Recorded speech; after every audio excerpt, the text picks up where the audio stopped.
আসসালামু আলাইকুম। সবাইকে স্বাগত জানাচ্ছি বিডি দর্পণের নিয়মিত আয়োজন আজকের দুনিয়ায়। আপনাদের সঙ্গে আছি আমি তাসনিম হোসাইন। চলুন জেনে নেওয়া যাক সারা বিশ্বে এ পর্যন্ত ঘটে যাওয়া আজকের প্রধান খবরগুলো। বৃহস্পতিবার প্রথমবারের মতো ইসরায়েলি জিম্মিদের লাশ হস্তান্তর করতে যাচ্ছে ফিলিস্তিনি প্রতিরোধ সংগঠনগুলো। এসব জিম্মিদের 2023 সালের 7 অক্টোবর অপারেশন আল আকসা ফ্লাড অপারেশনের সময় ইসরায়েল থেকে ধরে আনলেও দীর্ঘ যুদ্ধে তারা ইসরায়েলের নির্বিচার হামলায় প্রাণ হারিয়েছে। গাজাভিত্তিক মুক্তিকামী সংগঠন হামাসের মুখপাত্র আবু উবাইদা এক ভিডিও বার্তায় বলেছেন, বৃহস্পতিবার বিবাস পরিবার এবং আরেক জিম্মি ওডেড লেভিটসের লাশ আন্তর্জাতিক রেড ক্রসের মধ্যে ইসরায়েলি বাহিনীর হাতে তুলে দেওয়া হয়। তবে ইসরায়েল ধারণা করছে এখনও 73 জন ইসরায়েলি হামাসের হাতে যুদ্ধবন্দী হিসেবে রয়েছে। অন্যদিকে ইসরায়েলি কারাগারে রয়েছে হাজার হাজার ফিলিস্তিনি বন্দী, যাদের প্রতিনিয়ত নির্যাতন নিপীড়নের মুখোমুখি হতে হচ্ছে। ফিলিস্তিনি মানবাধিকার সংগঠনের তথ্যমতে ইসরায়েলি কারাগারে ফিলিস্তিনি বন্দীর সংখ্যা 10,000-এর বেশি, যাদের মধ্যে প্রায় 600 জনকে যাবজ্জীবন কারাদণ্ড দেওয়া হয়েছে। এদের মধ্যে রয়েছে বিবাস ফ্যামিলি হিসেবে পরিচিত একটি পরিবারের 1 নারী ও 2 শিশু সন্তান। 7 অক্টোবরের হামলায় গাজার পার্শ্ববর্তী ইহুদি বসতি থেকে তাদের জিম্মি করেছিল হামাস। ইউক্রেনের নেতা ভলোদিমির জেলেনস্কিকে স্বৈরশাসক বলে মন্তব্য করেছেন মার্কিন প্রেসিডেন্ট ডোনাল্ড ট্রাম্প। এর মাধ্যমে জেলেনস্কির সঙ্গে ট্রাম্পের ব্যক্তিগত বিভেদ আরও বাড়ল। এতে রাশিয়া ইউক্রেন যুদ্ধ বন্ধে যে প্রচেষ্টা চলছে তার উপর প্রভাব পড়তে পারে। যুক্তরাষ্ট্র ইউক্রেনকে তহবিল ও অস্ত্র দিয়ে সহায়তা করেছে, কিন্তু ট্রাম্প ক্ষমতায় আসার পর থেকে যুক্তরাষ্ট্র হঠাৎ নীতি পরিবর্তন করেছে এবং ট্রাম্প মস্কোর সঙ্গে আলোচনা শুরু করেছেন। গত বছর ইউক্রেনের প্রেসিডেন্ট হিসেবে জেলেনস্কির 5 বছরের মেয়াদ শেষ হয়ে গেছে। এই নিয়ে নিজের সামাজিক যোগাযোগ মাধ্যম ট্রুথ সোশ্যালে ট্রাম্প লিখেছেন, নির্বাচন ছাড়া একজন স্বৈরশাসক জেলেনস্কির দ্রুত পদক্ষেপ নেওয়া উচিত, না হলে তার আর কোনো দেশ থাকবে না। ইউক্রেনীয় আইনে যুদ্ধের সময় নির্বাচনের প্রয়োজন নেই, এই যুক্তি দেখিয়ে জেলেনস্কি এখনও ক্ষমতায়। এর আগে গত মঙ্গলবার ট্রাম্প এক সংবাদ সম্মেলন করে জেলেনস্কির সমালোচনা করেন। রিয়াদে যুক্তরাষ্ট্র ও রাশিয়ার কর্মকর্তাদের বৈঠকের পর ফ্লোরিডা অঙ্গরাষ্ট্রের পাম বিচে নিজের মালিকানাধীন মার-এ-লাগো রিসোর্টে সাংবাদিকদের সঙ্গে আলাপকালে ট্রাম্প বলেন, চলতি মাসেই রুশ প্রেসিডেন্ট ভ্লাদিমির পুতিনের সঙ্গে বৈঠকের সম্ভাবনা রয়েছে। ট্রাম্প বলেন, আমি মনে করি আমার এই যুদ্ধ শেষ করার ক্ষমতা আছে। আমার মনে হয় যুদ্ধ শেষ করার সংক্রান্ত আলোচনা ভালোভাবেই এগোচ্ছে, কিন্তু আমি আজ ইউক্রেনের নেতাদের বলতে শুনেছি আমাদের আমন্ত্রণ জানানো হয়নি। জেলেনস্কির উদ্দেশ্যে ট্রাম্প বলেন, আপনার কখনোই যুদ্ধ শুরু করাই উচিত ছিল না। আপনি একটি চুক্তি করতে পারতেন। আমি ইউক্রেনের জন্য একটা চুক্তি করতে পারতাম। রিয়াদে যুক্তরাষ্ট্রের পররাষ্ট্রমন্ত্রী মার্কো রুবিও এবং রুশ পররাষ্ট্রমন্ত্রী সের্গেই ল্যাভরভের আলোচনার পর চুক্তিতে পৌঁছানোর ব্যাপারে নিজেকে আরও বিশ্বাসী এবং আত্মবিশ্বাসী বলে জানান ট্রাম্প। এদিকে রাশিয়ার পররাষ্ট্রমন্ত্রী সের্গেই ল্যাভরভ বলেছেন, ইউক্রেন সংকটের মূলোৎপাটনের কোনো বিকল্প নেই। তিনি বলেন, গত 12 ফেব্রুয়ারি রুশ প্রেসিডেন্ট পুতিনের সঙ্গে মার্কিন প্রেসিডেন্ট ডোনাল্ড ট্রাম্পের 90 মিনিটের টেলিফোন আলাপের সময় পুতিন এই বিষয়ে আলোচনা করেছেন। মস্কোতে এক সংবাদ সম্মেলনে ল্যাভরভ এইসব কথা বলেন। ইউক্রেন যুদ্ধ থামাতে সৌদি আরবের রাজধানী রিয়াদে যুক্তরাষ্ট্র ও রাশিয়ার প্রতিনিধিদের সঙ্গে বৈঠকের বিষয় নিয়ে এই সংবাদ সম্মেলনের আয়োজন করা হয়। এ সময় বৈঠকের দিকে ইঙ্গিত করে তিনি বলেন, বৈঠকে এই বিষয়ে আমরা বিশেষ গুরুত্ব দিয়েছি। সংবাদ সম্মেলনে ল্যাভরভ বলেন, সর্বোপরি এর মানে হলো ইউক্রেনকে ন্যাটোতে টেনে নিয়ে বহু বছর ধরে রাশিয়ার নিরাপত্তার জন্য যে হুমকি তৈরি হয়েছিল তা দূর করা। ল্যাটিন আমেরিকা কোনো দেশের উঠোন নয় বলে হুঁশিয়ারি উচ্চারণ করেছে চীন। এই অঞ্চলের সঙ্গে ট্রাম্প প্রশাসনের সম্পর্ক জোরদারের চেষ্টার মধ্যেই এশিয়ার পরাশক্তি এই দেশটি এ মন্তব্য করে। এছাড়া সার্বভৌমত্ব, স্বাধীনতা এবং জাতীয় মর্যাদা রক্ষায় ল্যাটিন আমেরিকার দেশগুলোকে বেইজিং সমর্থন করে বলেও জানিয়েছে চীন। বুধবার জাতিসংঘে বলিভিয়ার পররাষ্ট্রমন্ত্রী সেলিন্ডা সোসার সঙ্গে দেখা করার সময় চীনের পররাষ্ট্রমন্ত্রী ওয়াং ই এ কথা বলেন। চীনের পররাষ্ট্রমন্ত্রী জাতিসংঘ নিরাপত্তা পরিষদের একটি উচ্চ পর্যায়ের অনুষ্ঠানে সভাপতিত্ব করতে নিউ ইয়র্কে রয়েছেন।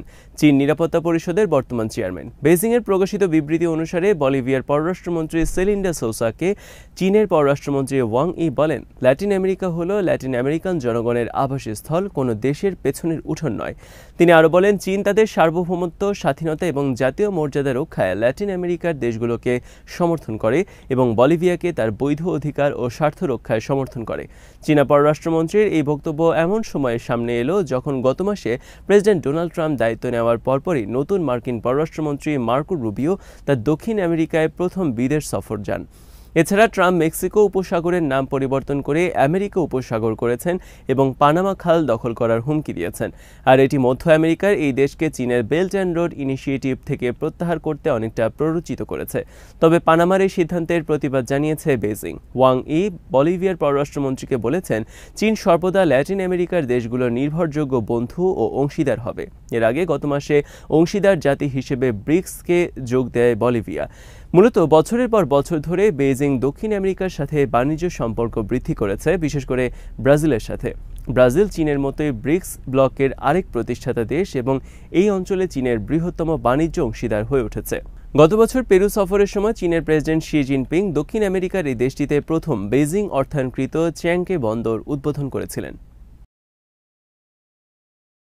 নিজেদের নিরাপত্তার জন্য ইউরোপ আর যুক্তরাষ্ট্রের উপর নির্ভর করতে পারে না বলে মন্তব্য করেছে ফ্রান্স। ইউক্রেন নিয়ে যুক্তরাষ্ট্র ও ইউরোপের মধ্যে ক্রমবর্ধমান টানাপোড়েন ও সম্পর্কের অবনতির মধ্যেই এই মন্তব্য করল ইউরোপীয় পরাশক্তির এই দেশটি। বার্তা সংস্থা আনাদোলো জানিয়েছে, ইউরোপ তার নিরাপত্তার জন্য আর যুক্তরাষ্ট্রের উপর নির্ভর করতে পারে না বলে ফ্রান্সের সরকারের মুখপাত্র সোফি প্রাইমাস বলেছেন। তিনি মন্ত্রিপরিষদের বৈঠকে বলেন, যদিও আমেরিকানরা স্পষ্টতই আমাদের মিত্র রয়ে গেছে, তবে আমাদের নিরাপত্তার জন্য তাদের উপর নির্ভর করতে পারি না। সোফি বলেন, নিজের সুরক্ষার জন্য অন্য শক্তির কাছে তার নিরাপত্তা অর্পণ করতে পারে না বলে ইউরোপ উপলব্ধি করছে। এছাড়া ইউরোপের নিরাপত্তা এবং প্রতিরক্ষা ক্ষমতা ঝুঁকিতে রয়েছে বলেও হুঁশিয়ারি উচ্চারণ করেন তিনি। এছাড়া গত সোমবার প্যারিসে অনুষ্ঠিত জরুরি বৈঠকের পর দেওয়া বিবৃতিতে প্রাইমাস ইউক্রেনের সাথে সংহতি এবং একটি শক্তিশালী ও টেকসই শান্তি নিশ্চিত করার প্রয়োজনীয়তার কথা পুনর্ব্যক্ত করেছেন। এমনকি আলোচনায় ইউরোপ এবং ইউক্রেনের উপস্থিতি ছাড়া কোনো স্থায়ী শান্তি অর্জিত হবে না বলেও জোর দিয়ে জানান তিনি।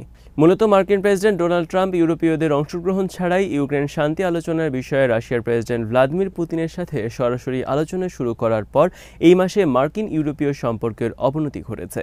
এই সপ্তাহের শেষে মিউনিক নিরাপত্তা সম্মেলনে রাশিয়া ও ইউক্রেনের জন্য ট্রাম্পের বিশেষ দূত কিথ কেলগ নিশ্চিত করেন, ইউক্রেনের শান্তির বিষয়ে পরিকল্পিত মার্কিন রাশিয়া আলোচনায় ইউরোপীয়দের আমন্ত্রণ জানানো হবে না। উত্তেজনা আরও বাড়িয়ে মার্কিন প্রতিরক্ষা মন্ত্রী হেক্সেট পরামর্শ দিয়েছেন, ইউক্রেনের শান্তি রক্ষার জন্য ইউরোপের দেশগুলোর সৈন্য সরবরাহ করা উচিত, যুক্তরাষ্ট্রের নয়। নিজেদের ভূখণ্ড থেকে ফিলিস্তিনিদের বাস্তুচ্যুত করার পরিকল্পনা প্রত্যাখ্যানের কথা পুনর্ব্যক্ত করেছেন ফিলিস্তিনের প্রেসিডেন্ট মাহমুদ আব্বাস। তিনি বলেছেন, ফিলিস্তিন বিক্রির জন্য নয়, এমনকি গাজা, পশ্চিম তীর বা জেরুজালেমও ফিলিস্তিনের কোনো অংশই পরিত্যাগ করা হবে না বলেও জানিয়েছেন তিনি।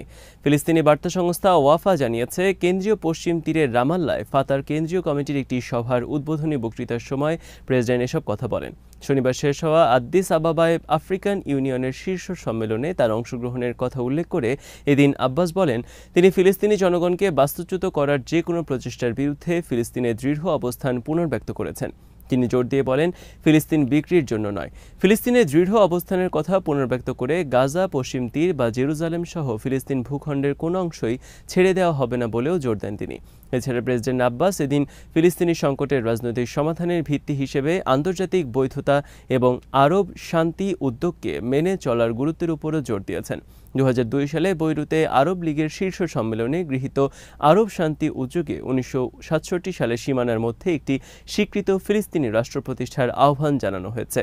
এদিকে আব্বাস সংযুক্ত আরব আমিরাতের প্রেসিডেন্ট মোহাম্মদ বিন জায়েদের বিবৃতিকে স্বাগত জানিয়েছেন।